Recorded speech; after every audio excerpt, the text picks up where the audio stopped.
17তম বার বিশ্বকাপ খেলছে ইংল্যান্ড আর পঞ্চমবারের মতো ঘানা। 2010 সালে কোয়ার্টার ফাইনালে ওঠায় তাদের বিশ্বকাপের বড় অর্জন। আর ইংল্যান্ডের সবচেয়ে বড় অর্জন 1966 সালের বিশ্বকাপ ট্রফি।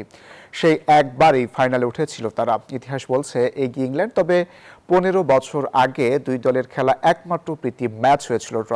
তাই আজ রাত 2টায় এই দুই দলের খেলায় কে জিতবে তার সময় বলে দেবে। ফিফা র্যাঙ্কিংয়ে ইংল্যান্ড চতুর্থ আর গানা 73তম। অর্থনীতিতে বিশ্বের অন্যতম শক্তিশালী দেশ ইংল্যান্ড। অন্যদিকে গানার অর্থনীতি মাত্র ঘুরে দাঁড়ানোর পথে। ইংল্যান্ডের খেলোয়াড়রা বিশ্বকাপে খেলতে কয়টি জার্সি এনেছেন তা জানা নেই, তবে গানার খেলোয়াড়দের জার্সি মাত্র একটি। সেই এক সেট জার্সি তারা বারবার ধুয়ে পড়ছেন। পরের বার পরার জন্য প্রতি অনুশীলন শেষে তারা জার্সি ধুতে দেন। তবে জার্সির সংখ্যা বা অর্থনীতি যার যেমনই হোক, গ্রুপ পর্বের প্রথম ম্যাচে জয় পেয়ে দুই দলই আত্মবিশ্বাসে উজ্জ্বল।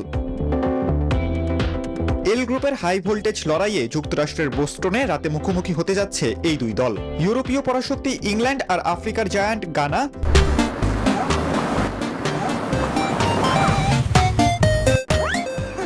দুই দলই প্রথম ম্যাচ জিতে পয়েন্ট সমানে। তবে গোল ব্যবধানে এগিয়ে থাকায় ইংল্যান্ড গ্রুপের শীর্ষে। এই ম্যাচ জিতলে বদলে যেতে পারে টেবিলের সব সমীকরণ। ক্রোয়েশিয়ার বিপক্ষে 4-2 গোলের রোমাঞ্চকর জয় দিয়ে টুর্নামেন্টে নিজেদের শক্তির জানান দিয়েছে থমাস টুখেলের ইংল্যান্ড। আক্রমণে ছিল গতি, ছিল ধার, ছিল বিশ্বকাপ জয়ের স্বপ্নকে আরো উস্কে দেওয়ার মতো পারফরমেন্স। অন্যদিকে শেষ মুহূর্তের নাটকীয় গোলে পানামাকে হারিয়ে মূল্যবান 3 পয়েন্ট তুলে নিয়েছে গানা। ব্ল্যাক স্টাররা জানে আরেকটি ইতিবাচক ফল তাদের নকআউট পর্বের দরজায় পৌঁছে দিতে পারে।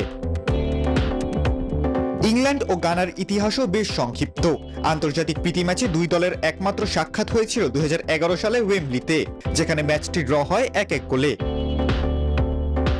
ম্যাচটিতে ইংল্যান্ডের আক্রমণের মূল ভরসা থাকবেন হ্যারি কেইন, সঙ্গে সৃজনশীলতার দায়িত্বে জুড বেলিংহাম। অন্যদিকে গানার জন্য বড় সুখবর হতে পারে থমাস পার্টের ফিরে আসা। মাঝমাঠে তার উপস্থিতি ব্ল্যাক স্টারদের শক্তি বাড়াবে। আর সামনে গোলের খোঁজে থাকতে পারেন ব্র্যান্ডন থমাস আসান্তে। খালিদুল ইসলাম তানভীর, নিউজ 24।